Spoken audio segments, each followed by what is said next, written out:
স্বাগত ডিবিসি নিউজের শুক্র ও শনিবারের আয়োজন প্রযত্নে বাংলাদেশ। এই আয়োজনে আপনাদের সাথে আছি সোনিয়া আফরিন ঈশিতা।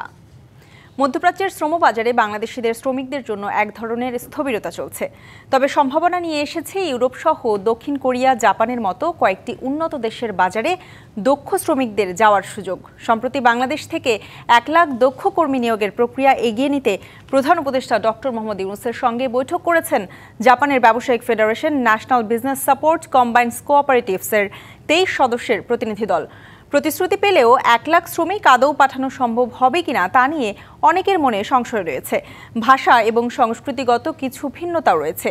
যদিও প্রতিবেশী দেশ ভারত, পাকিস্তান, নেপাল ও ভিয়েতনাম থেকে প্রতি বছর বড় সংখ্যক শ্রমিক জাপানে যাচ্ছেন, অবদান রাখছেন তাদের দেশের অর্থনীতিতে। তবে বিশ্লেষকরা মনে করেন সরকার উদ্যোগ নিলে পরিকল্পনার বাস্তবায়ন সম্ভব। এসব নিয়ে আমাদের আজ আলোচনার বিষয় উন্নত দেশের শ্রমবাজার, প্রতিবন্ধকতা নিরসনের উপায় কি। আমাদের সাথে আলোচনায় স্টুডিওতে উপস্থিত আছেন Japan Bangla bridge recruiting agency লিমিটেডের ব্যবস্থাপনা পরিচালক মইনুল তাহমিদ এবং বাইরার সাবেক মহাসচিব শামীম আহমেদ চৌধুরী নোমান। আপনাদের দুজনকেই স্বাগত জানাচ্ছি আমাদের আজকের আয়োজনে। আমি আলোচনা শুরু করতে চাই মইনুল তাহমিদ আপনাকে দিয়েই। আমরা শুরুতেই বলছিলাম যে বাংলাদেশ থেকে 1 লাখ দক্ষ কর্মী নেয়ার একটা প্রক্রিয়া হয়েছে প্রধান উপদেষ্টা ডক্টর মোহাম্মদ ইউনূসের সাথে। জাপানের 23 সদস্য বিশিষ্ট একটা প্রতিনিধি দল এসেছিলেন। আপনার কাছে জানতে চাই যে কেন বাংলাদেশকে কেন চুজ করলো Japan? Okay, thank you very much for your question. First of all, জাপানের টোটাল শ্রম বাজারের যে পটেনশিয়ালটা, এটাকে যদি আমরা একটু ব্যাকে যাই, জাপানের, আপনারা জানেন যে জাপানের পপুলেশন অ্যাজ অফ নাও 12 কোটি 60 লাখ, অ্যান্ড তার মধ্যে 65% of the whole population is above 65 years old. তা আমরা ধারণা করতে, এখানে বলা হচ্ছে যে যারা 1945-এর পরে যাদের জন্ম, তাদেরই এখন বয়স হচ্ছে 70-এর উপরে। তো এইখানে পটেনশিয়ালি ধারণা করা হচ্ছে যে 2024 সালের মধ্যে এই জনসংখ্যাটা 2040 সালের মধ্যে এটা 10 কোটিতে নেমে আসবে। দ্যাট মিনস আমাদের এখানে নিয়ারলি 2.5 কোটি মানুষ অলমোস্ট 25 ইয়ার্সের মধ্যে কমে যাবে। তো এখানে দক্ষ মানুষও সেক্ষেত্রে আসলে কমে যাবে। আমরা দক্ষ মানুষ বলতে বোঝায় 18 ইয়ার্স ওল্ড থেকে 35 টু 14 বিটুইন, কর্মক্ষম, রাইট, কর্মক্ষম। সো এখানে তারা এটা 90s-এর পরে বুঝতে পেরেছিল, তারা শুরু করেছিল আসলে চায়না দিয়ে। যেহেতু চায়নার সাথে তাদের ল্যাঙ্গুয়েজ ব্যারিয়ার নেই, তারা একই কাঞ্জি ফলো করে, একই ল্যাঙ্গুয়েজ ফলো করে, সো ওখান থেকে তারা স্টার্ট করে। সো 1990s-এর পরে যখন 2000-এর দিকে চায়না ওয়ার্ল্ড ট্রেড অর্গানাইজেশনে ঢুকে, তখন চাইনিজ ইকোনমি র্যাপিডলি বুমিং হয়। এরপর তারা 2015 পর্যন্ত চায়নাতে স্টিক ছিল। দেন চাইনিজরা আসা বন্ধ হয়, দেন তারা যায় আপনার ভিয়েতনামের দিকে। সো 2010-এর দিকে ভিয়েতনাম থেকে তারা লুক আনা শুরু করে। And now we are talking about, so এখানে 4টা ফেস আছে। একটা ফেসে চায়না, আরেকটা ফেসে হচ্ছে ASEAN country, and then ASEAN কান্ট্রির মধ্যে ভিয়েতনামের পরে এখন ইন্দোনেশিয়া আসছে 3rd ফেসে। এখন ইন্দোনেশিয়া থেকে লাখ লাখ লোক তারা নিচ্ছে। অ্যান্ড দেন 4th ফেজে আসছে আমাদের সাউথ এশিয়ান রিজিয়ন। এখানে Bangladesh definitely in the centre stone, and এরপরে আবার পাকিস্তান অ্যান্ড ইন্ডিয়াও আছে।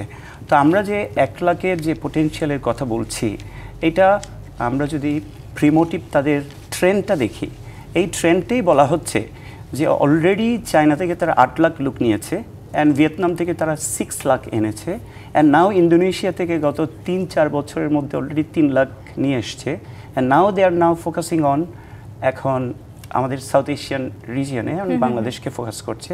And I think that's how the trends changes, and now তারা ফোকাস করছে আসলে এশিয়ার দিকে, আমাদের বাংলাদেশের দিকে। আমি একটু আসতে চাই শামীম আহমেদ চৌধুরী নোমান আপনার কাছে। আমাদের আরেকজন অতিথি মইনুল তাহমিদ, তিনি খুব ভালোভাবে বললেন যে কেন আসলে জাপান বাংলাদেশকে চুজ করলো, বা কেন বাংলাদেশকে আসলে বেছে নিল। আপনার কাছে জানতে চাই যে বাংলাদেশে যে সকল দক্ষ কর্মীরা আছে, জাপানে যাওয়ার জন্য তাদের কি কি ধরনের প্রতিবন্ধকতা সৃষ্টি হচ্ছে? ধন্যবাদ আপনাকে একটা আজকের সবচেয়ে গুরুত্বপূর্ণ একটা বিষয় নিয়ে যে আলোচনাটা আপনি করছেন। আমাদের যেটা হয়েছে যে আমরা দীর্ঘ এই সেক্টরে পথ চলার পথে আমরা যেটা দেখেছি যে আমরা কিন্তু একটা সাইট কেন্দ্রিক হয়ে আছি, মোস্টলি মিডল ইস্টার্ন কান্ট্রিজ। তো সেখান থেকে কিন্তু আমাদের বেরোবার দরকার, কারণ আমরা দেখি আমাদের যে আরও সেন্ডিং কান্ট্রি আছেন, যেমন Philippine, Indonesia, Vietnam, Nepal, Pakistan এবং যারা আছে তারা কিন্তু ডাইভার্সিফাই করেছেন, তারা কিন্তু অন্যান্য মার্কেটে ঢুকে গেছেন, যেটাকে আমরা বলছি ভ্যালু অ্যাডেড মার্কেট। কম্পারেটিভলি এইসব মার্কেটে স্যালারি অনেক বেশি। সো তার মধ্যে জাপান আছে, ইস্টার্ন ইউরোপ আছে, প্যাসিফিক রিজিয়ন আছে, ইউরোপ আছে। সো আমরা এই জায়গাগুলো টার্গেট করতে হচ্ছে। তো এখন যেটা মূল প্রতিবন্ধকতা যেটা হয়েছে যে আমরা আমাদের যে দক্ষ আমাদের কর্মী আছে অনেক, আমাদের সবচেয়ে বড় অ্যাডভান্টেজ হলো এবং অল দি সেন্ডিং কান্ট্রি মানে রিসোর্স যাদেরকে আমরা সোর্সিং কান্ট্রি বলে, যারা লোক প্রেরণ করেন, এরকম কান্ট্রির মধ্যে আমাদের যে রিজার্ভ আছে মানে ওয়ার্কার্সের, সেটা হলো সবচেয়ে হাইয়েস্ট। এবং আমাদের যে ইয়াং পপুলেশন আছেন, অ্যানাদার 20 ইয়ার্সের মধ্যে, নেক্সট 20 ইয়ার্সের মধ্যে উইল বি দি আমরাই আমাদের উইথ দি লিডার। আমাদের মতো এত ইয়াং জেনারেশন অন্য কোনো সেন্ডিং বা সোর্স কান্ট্রি নাই। এটা হলো আমাদের বড় একটা অ্যাডভান্টেজ। কিন্তু প্রবলেম যেটা হয়েছে যে আমাদের যে স্ট্রাকচার, আমাদের যেটা আমরা এতদিন ধরে এই মানে পেশায় থাকার পরে বা এই সেক্টরে কাজ করার পর আমরা যেটা দেখতে পাচ্ছি সেটা হচ্ছে যে আমরা আমাদের নিড বেস, জব বেস আমরা যে বলি যে ট্রেনিং ক্যারিকুলামগুলো, সেটা ডেভেলপ করতে পারিনি। আমাদের টোটাল এডুকেশন সিস্টেমটাতেই এটা আসেনি। অথচ মাইগ্রেশন এবং মাইগ্রেশনে বিশেষ করে ফরেন এমপ্লয়মেন্ট অ্যান্ড রেমিটেন্স, যেটা আমার ন্যাশনাল ইকোনমির একটা মানে সবচেয়ে বড় পিলার। একটা হচ্ছে আপনি ফরেন রেমিটেন্স পাচ্ছেন, সেকেন্ড যেটা হচ্ছে ফরেন এমপ্লয়মেন্ট। আমরা কিন্তু সবাই রেমিটেন্স নিয়ে সবাই কথা বলি, we never talk about the employment. এই যে গত 4 বছরের যদি আমি একটা ডেটা দিই, তাতে প্রায় অলমোস্ট 42,00,000 পিপল কিন্তু অলরেডি এমপ্লয়েড এই গত 4 বছরে। এই 41 থেকে 42 লক্ষ লোকের যদি চাকরি না হতো, এই লোক বাংলাদেশে থাকলে আপনি কি করতেন? এদেরকে কোথায় এমপ্লয়েড করতেন? এবং সোশ্যাল যে ব্যালেন্স তৈরি হতো, তখন কি হতো? তার মানে শুধু রেমিটেন্সের দিকটা না, আমরা যদি দেখি যে এই ফরেন এমপ্লয়েমেন্টটা দেশকে কীভাবে সহযোগিতা করছে আমাকে। সো আমাদের সুযোগ আছে এইটাকে বাড়ানো, 10 থেকে প্রতি বছর 10 থেকে 11 লাখ, সেটাকে আমরা 15-20 লাখেও নেওয়া যায়। কিন্তু আমাদেরকে টার্গেট করতে হচ্ছে যেই কথাটা, যেই সাবজেক্ট আপনি আজকে নিয়ে আসছেন, যে আমাদের এখন ডাইভার্সিফাই করে এই সব কান্ট্রিতে। এখানে সবচেয়ে বড় জায়গা যেটা হলো যে জাপানের যে সুযোগটা আছে, জাপানে মানে এল্ডারলি পিপল কিন্তু সংখ্যাটা ক্রমশই বাড়ছে। সো কেয়ার গিভারের যে ডিমান্ড, এটার মানে unlimited. It is not only for Japan, is for আপনার ফার ইস্ট কান্ট্রিতে বলেন, শ্রীলঙ্কা বলেন, মালয়েশিয়া বলেন, হংকং বলেন, ম্যাকাও বলেন, তারপরে আপনি আসলেন ইস্টার্ন ইউরোপের দিকে বলেন, ইউরোপের কান্ট্রি বলেন, প্যাসিফিকে বলেন, অস্ট্রেলিয়া, নিউজিল্যান্ড, ফিজি, এইসব জায়গায় যদি বলেন আপনি, প্রচুর ডিমান্ড রয়ে গেছে আমাদের hospitality sector, care giving sector, elderly care, child care যেটাই আমরা বলি। তারপরে হচ্ছে আমার হেভি ইকুইপমেন্ট অপারেটর, যেটা আমরা হেভি মেকানিক, হেভি ড্রাইভার, প্রচুর হেভি ড্রাইভার এখন দরকার ওই সব জায়গায়। সো এই ট্রেডগুলোকে আমরা আসলে আমাদের যে ট্রেনিং প্রসেস, সেখানে আমরা আনতে পারিনি। এখানে দুইটা বড় জিনিস আমাদের বেরিয়ে, আর একটা হলো আমাদের কমিউনিকেশন স্কিল, যেটাকে আমরা সফট স্কিল বলছি। There is 2 kind of skill, একটা হলো টেকনিক্যাল স্কিল, একটা হলো সফট স্কিল। আমরা এই সফট স্কিলটা জায়গায় এখন আমরা যেটা কাজ করতে গিয়ে দেখতে পাচ্ছি, লাস্ট ফিউ ইয়ার্স ধরে এই ব্যাপারটা নজর দেওয়া হচ্ছে। এবং স্পেশালি বর্তমান যে আমাদের নোবেল লরেটের আন্ডারে যে আমাদের যেই গভর্নমেন্ট এখন আছেন, উনি কিন্তু এটা প্রচণ্ড রকমের নজর দিয়েছেন। এবং এইটার ব্যাপারে কিন্তু সব জায়গায় উনি কিন্তু এই কথাটা বলছেন যে we have plenty of stock, আমার কিন্তু প্রচুর রিজার্ভ, আমার কিন্তু প্রচুর রিসোর্সেস রয়ে গেছে। So you need people, so you provide us the technology, you provide us the guidance, you provide us the curriculum, we will prepare the people according to your demand. So এই যে সরকারের কোনো ক্ষেত্রে কোনো sector যদি সরকার patronise না করে, তাহলে কিন্তু সেটা গ্রোথ হয় না। যেমন আমরা বিকেএমএ বলি, বিজিএম বলি, এখানে সরকার হিউজ প্যাট্রোনাইজেশন ছিল, কিন্তু আমাদের সেক্টর আনফর্চুনেটলি সেই প্যাট্রোনাইজেশনটা আমাদের হয় না। সেটা আমাদের সেক্টরে যারা আমরা কাজ করি, আমাদের ইন্ডিভিজুয়াল বা আমাদের যেসব লোককর্মীরা বিদেশে কাজ করেন, অথবা যারা বিভিন্ন জায়গাভাবে ইউরোপের বিভিন্ন জায়গায় গিয়েছেন, তারাই কিন্তু সেই মার্কেটগুলোকে আস্তে আস্তে খুলেছেন। এই জাপান বলি, যেটাই বলে, তারা কিন্তু ওইখানে 20-30 বছর থেকে আজকে কিন্তু সেখানে এমপ্লয়মেন্টের সুযোগ এসেছে। সো এই জায়গায় কিন্তু গভর্নমেন্টের প্যাট্রোনাইজেশন দরকার আছে, যেটা আমরা এখন দেখতে পাচ্ছি। এবং সেখানে কিন্তু কতগুলো টাস্কফোর্স করা হয়েছে, এবং পুরো টিটিসিগুলোকে কীভাবে আবার রিস্ট্রাকচারাইজ করা যায় অ্যাকর্ডিং টু দি ডিমান্ড।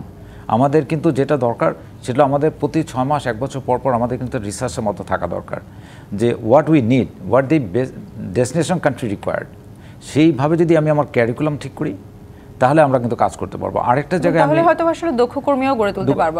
আরেকটা হলো আমাদের এডুকেশন সিস্টেম যেটা রয়ে গেছে, যেটা আমরা বারে বারে বলছি, এই জায়গায় আমাদের পরিবর্তন আনতে হবে। আমাদের যে জেনারেল এডুকেশন সিস্টেম আছে সেখানে, কারণ আপনার ওভারসিজ এমপ্লয়মেন্ট একটা বড় আপনার জন্য এমপ্লয়মেন্টের সুযোগ, কিন্তু আমার যে মেইন স্ট্রিম যে এডুকেশন সিস্টেম সেখানে কিন্তু এটা নাই।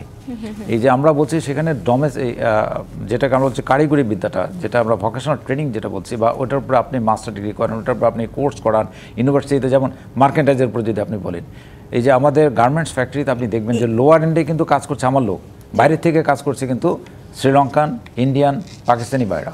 তার মানে আমার লোক আমি তৈরি করতে পারি। জনাব শামীম আহমেদ চৌধুরী নোমান, আপনি এই জায়গায় বলছিলেন যে আসলে যে কর্মীদের আসলে প্রশিক্ষণ দেওয়ার বিষয়টা, এই বিষয়ে আমি আসলে মইনুল তাহমিদ আপনার কাছে জানতে চাইবো যে এই যে আমাদের সাথে জাপানের একটা চুক্তি হলো যেখানে 1 লক্ষ কর্মী দফায় দফায় নিয়ে যাওয়া হবে, এই 1 লক্ষ কর্মীকে কি প্রশিক্ষণ দেওয়ার কোনো ব্যবস্থা করা হচ্ছে? অফকোর্স, আমি 1 লক্ষ কর্মীর ক্ষেত্রে যদি আপনাকে বলি, আমাদের আসলে জাপান তো হঠাৎ করে 1 লক্ষ কর্মী কখনোই নেবে না। আমরা যদি আগের ট্রেন্ডটা দেখি, লেটসে এখনের ভিয়েতনামকে দেখি, ভিয়েতনাম গত 20 বছর ধরে টোটাল 6 লাখ পাঠিয়েছে, কিন্তু প্রথম 18 ইয়ার্স, মানে to some extent to 15 years, তারা টোটাল পাঠিয়েছিল 15 ইয়ার্সে মাত্র 1.5 লাখ, কিন্তু লাস্ট 5 ইয়ার্সে অ্যাভারেজে তারা 70 to 80,000 পার ইয়ারে পাঠিয়েছে। So 1 lakh is not a big number actually, কিন্তু আমরা যদি হঠাৎ করে বলি 1 লাখই মানে 1 বছরে মানে খুব তাড়াতাড়ি যাবে, এটা আসলে সম্ভব না। কারণ জাপান তো একটা হাইলি ডেভেলপ নেশন, তারা অনলি তাদের লোক দরকার শুধু হাই স্কিল্ড ওয়ার্কার। এখন এটার জন্য আমাদের অলরেডি এই যে চুক্তির পরের থেকে আমাদের মিনিস্ট্রি অ্যান্ড ভাই অলরেডি বলেছে যে আমাদের 104টা টিটিসি সেন্টার আছে গভর্নমেন্টের অধীনেই, মানে বিএমইটির অধীনে। সো এই টিটিসি সেন্টারগুলো আসলে আন্ডার ইউটিলাইজ ছিল। সো এখান থেকে আমাদের বাইরের মানে মেম্বার্সরা সহ আমরা যারা 95 মেম্বার্স জাপানের জন্য এনলিস্টেড, তাদের কাছ থেকে সবাই মিলে প্রস্তাব দেওয়া হলো যে আমরা এই 104টা যে টিটিসি সেন্টার আছে এগুলোকে ফুললি ইউটিলাইজেশনে আনা হোক, এবং এটা স্পেশালি জাপানিজ ল্যাঙ্গুয়েজ, তারপর বিভিন্ন খাতে যে ইন্ডাস্ট্রি আছে, আপনার কেয়ারগিভার ভাইয়া বলল, আবার কনস্ট্রাকশন আছে, এভিয়েশন আছে, অ্যান্ড আরও অনেক আপনার হসপিটালিটি ম্যানেজমেন্ট আছে, এ ধরনের প্রায় 16 ডিফারেন্ট সেক্টরস আছে। অ্যান্ড টিআইটিপি যেটা আমরা বলছি টেকনিক্যাল ইন্টার্নস, এটার জন্য আমাদের নিয়ারলি 50 ডিফারেন্ট ইন্ডাস্ট্রিজ আছে। তো এখানে যদি আমরা আমাদের এখন এই এমওইউর পর থেকে আমাদের মন্ত্রণালয় মানে মিনিস্ট্রি অফ এক্সপেট্রিয়েট অলরেডি একটা জাপান সেল নামে একটা ডেস্ক খুলেছে, এবং ওনারা হেভিলি পোটেনশিয়াল কান্ট্রি হিসেবে জাপানকে নিয়েছে, এবং টোটাল মন্ত্রণালয়, বিএমইটি, ইভেন আমাদের যে আমি 25 বছর ধরে জাপানে থাকি, সো আমাদের যে বাংলাদেশের এমবেসি আছে টোকিওতে, বাংলাদেশের এমবেসির লেবার উইং, ইভেন আমাদের হিস এক্সেলেন্সি অ্যাম্বাসেডর সাহেব, সবাই মিলে একটা টিম ওয়ার্ক তৈরি করেছি আমরা। এবং এখানে ট্রেনিংয়ের যে আওতাটা এখন অলরেডি 44 আমাদের ডিফারেন্ট টিটিসি সেন্টার্সকে কিন্তু জাপানিজ ল্যাঙ্গুয়েজের আওতায় আনা হয়েছে। সো দ্যাট মিনস এখান থেকে আপনি খুব সিম্পলি আমরা যদি ক্যালকুলেট করি, পার টিটিসি সেন্টারে আমরা যদি বছরে 2000, আমাদের প্রপোজাল হচ্ছে বছরে আমরা যদি 1500 to 2000 আমরা পার টিটিসি থেকে স্কিল্ড ওয়ার্কার তৈরি করব। তাহলে আমরা যদি 104টা টিটিসি সেন্টার থাকে, এগুলোকে যদি ফুললি ইউটিলাইজ করা হয় জাপানিজ ল্যাঙ্গুয়েজ অ্যান্ড বিভিন্ন টাইপের স্কিলের জন্য, আমরা অলরেডি যেটা করছি, অলরেডি 44 স্কিলস অলরেডি স্টার্ট হয়ে গেছে। এবং এর মধ্যে আরেকটা আপনি শুনে খুশি হবেন, আমাদের এই চুক্তির পরে একটা হাইব্রিড মডেল, জাপানিজ ল্যাঙ্গুয়েজের জন্য একটা হাইব্রিড মডেল আমরা স্টার্ট করেছি অলরেডি, বিএমইটি অ্যান্ড মন্ত্রণালয়ের আন্ডারে অলরেডি হাইব্রিড মডেল স্টার্ট হয়েছে। এই হাইব্রিড মডেলে কী হচ্ছে, এই হাইব্রিড মডেলে কি হচ্ছে এটা নিয়ে আমরা একটু জানতে চাইবো, কিন্তু তার আগে আমাদের সময় হচ্ছে একটি বিরতি নেবার। বিরতির পর ফিরে এসে নিশ্চয়ই আমরা জানার চেষ্টা করব। প্রযত্নে বাংলাদেশ অনুষ্ঠানে নিচ্ছে একটি বিরতি, সঙ্গেই থাকুন। অনুষ্ঠানে আমাদের আজকের আলোচনার বিষয় উন্নত দেশের শ্রমবাজার প্রতিবন্ধকতা নিরসনের উপায় কি। আমাদের সাথে আলোচনায় আজ স্টুডিওতে উপস্থিত আছেন Japan Bangla bridge recruiting agency লিমিটেডের ব্যবস্থাপনা পরিচালক মইনুল তাহমিদ এবং বাইরার সাবেক মহাসচিব শামীম আহমেদ চৌধুরী নোমান। আপনাদের দুজনকে আবারও স্বাগত জানাচ্ছি আমাদের আজকের আয়োজনে। বিরতির আগে মইনুল তাহমিদ আপনার কাছে ছিলাম, আমি আবারও আপনার কাছে আসতে চাই। বিরতির আগে আপনি প্রশ্নের উত্তরে একসময় বলছিলেন যে জাপান সেল নামে মন্ত্রণালয় থেকে একটি সেল গঠন করা হয়েছে, এটি আসলে কি, এবং সেই সাথে আপনি হাইব্রিড মডেলের কথা বলছিলেন, সেটা একটু জানতে চাই। Thank you. একটু আগে ভাইয়া বলেছিল যে জাপান আসলে একটা ভেরি ভেরি ইউনিক কান্ট্রি। এটাকে কোনো মিডল ইস্ট অথবা অন্যান্য কান্ট্রির সাথে আসলেই তুলনা করা যাবে না। ভেরি ইনকম্পারেবল একটা কান্ট্রি। এবং এটার যে আমরা 1 লাখের যে চুক্তির মানে একটা টু বিগিন উইথ, আমরা আমাদের মিনিস্ট্রি অফ এক্সপেট্রিয়েট যেটা করেছে, আমাদের এই টোটাল জাপান শ্রম বাজারটাকে এখানে অ্যাওয়ারনেস ক্রিয়েট করা, অ্যান্ড আমাদের যে ভিসা প্রসেসিংয়ের অথবা ডকুমেন্টেশনের যে স্মুথনেস, এইটাকে প্রায়োরিটি দেওয়া। দেন আমি যেটা বলেছি, আমাদের যে 104টা ট্রেনিং সেন্টার আছে, এই ট্রেনিং সেন্টারগুলোকে কীভাবে ইউটিলাইজ করা, এই জায়গাটাতে জাপান সেল স্পেসিফিক্যালি কাজ করছে আর কি।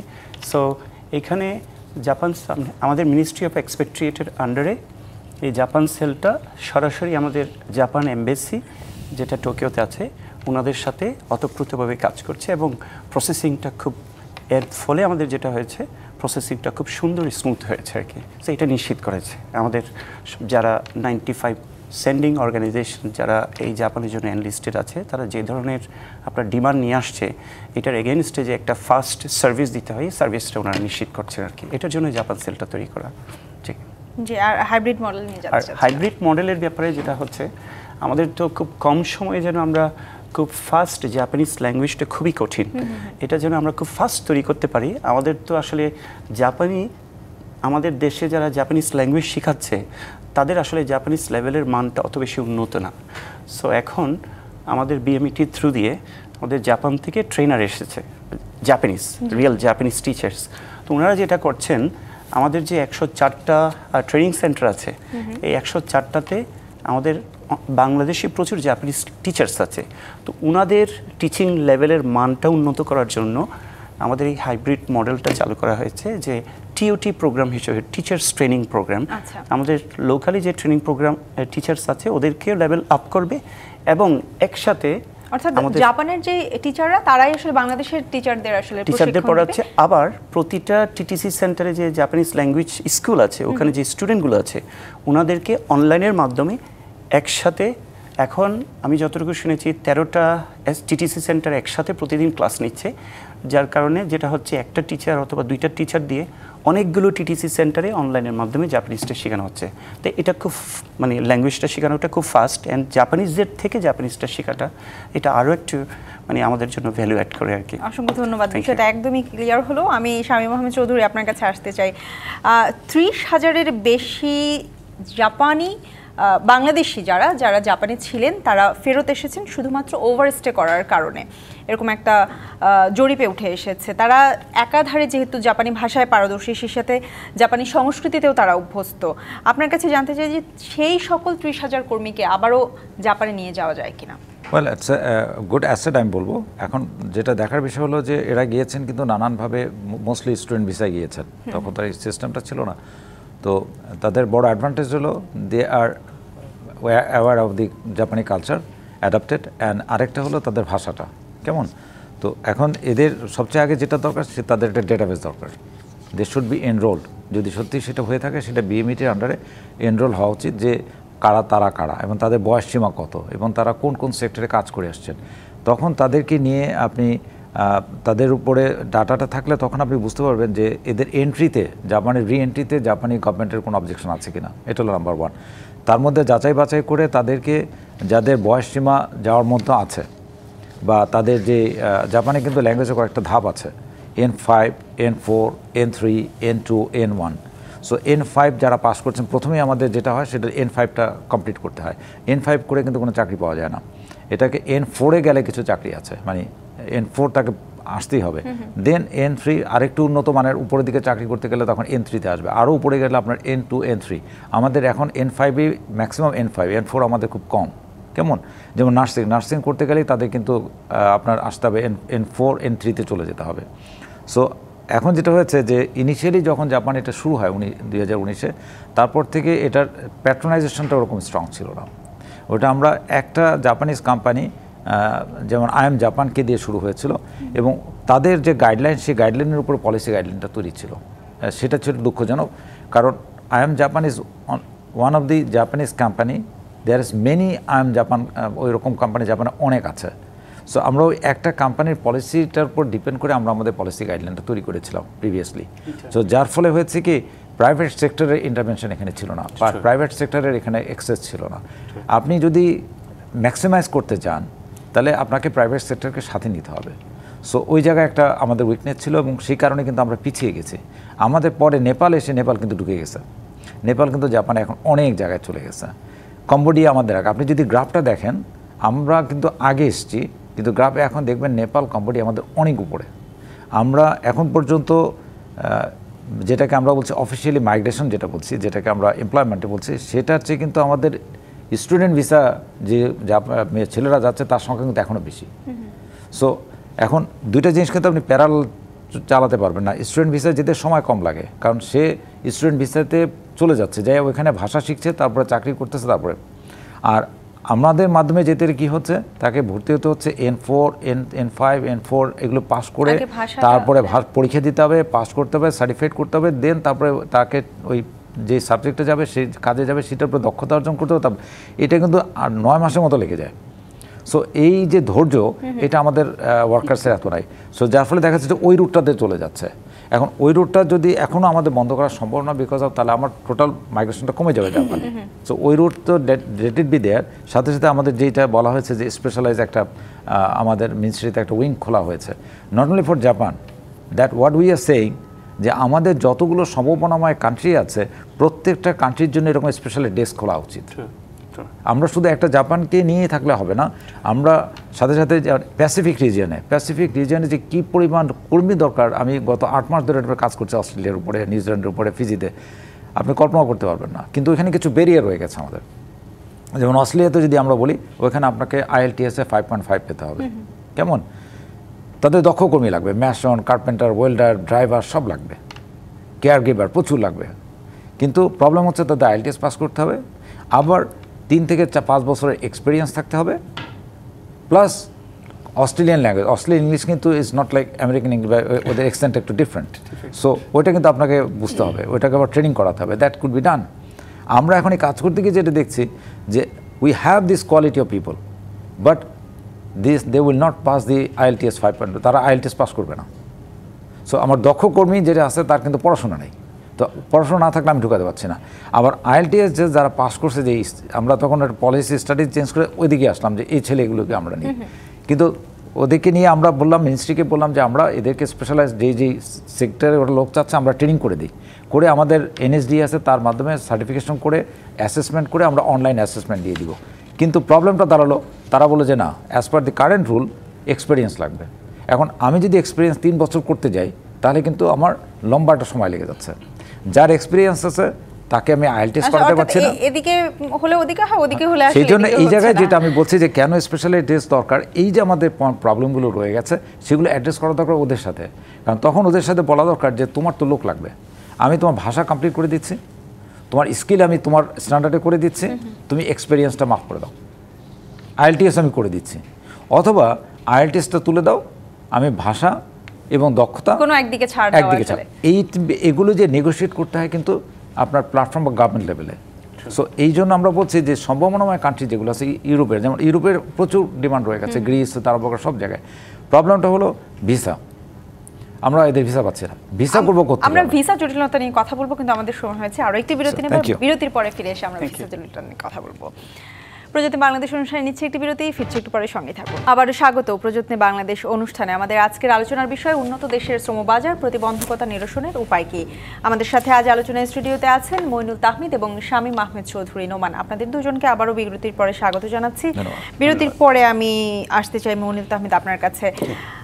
সম্প্রতি যেই জাপানের 23 সদস্য বিশিষ্ট যেই প্রতিনিধি দলের সাথে প্রধান উপদেষ্টার সাক্ষাৎ হয়েছে, সেখানে প্রধান উপদেষ্টা আলাদা করে জোর দিয়েছেন মেয়েদের কেয়ার গিভিং সেক্টরে অনন্য ভূমিকা রাখতে পারে এটার উপরে, এবং তিনি বলেছেন আলাদা করে যে যথাযথ ভাষা বা পেশাগত প্রশিক্ষণ দেয়া যায় কিনা। আপনার কাছে জানতে চাইবো যে এই যে কেয়ার গিভিং সেক্টরের জন্য মেয়েদের আলাদা করে কোনো প্রশিক্ষণ দেওয়ার ব্যবস্থা করা হচ্ছে কিনা। Thank you very much. আমাদের যে 23 সদস্য বিশিষ্ট যে জাপান থেকে ডেলিগেটস এসেছিল, তার মধ্যে আমাদের তিনজন ছিল উইমেন। তো ওনাদের হচ্ছে কেয়ার গিভিং সেন্টার আছে। তো ওনারাই আসলে স্যারকে প্রশ্ন করেছিল উইমেনদের কোনো ব্যবস্থা আছে কিনা। ওই সময় আসলে স্যার বলেছিল যে আমরা কেয়ার গিভারের জন্য এখন বিভিন্ন ধরনের পদক্ষেপ নিচ্ছি। আপনি যেটা বলেছেন, আমাদের কিন্তু 104টা টিটিসি সেন্টারের মধ্যে মহিলা টিটিসি সেন্টার কিন্তু অনেক আছে।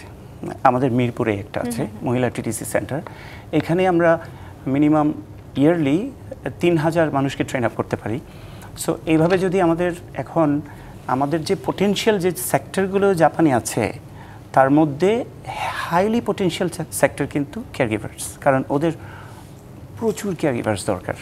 ইভেন আপনি অবাক হবেন, প্রতি মাসেই আপনার মিয়ানমার থেকে মিনিমাম 1000-এর উপরে কিন্তু কেয়ারগিভার আসছে প্রতি মাসে।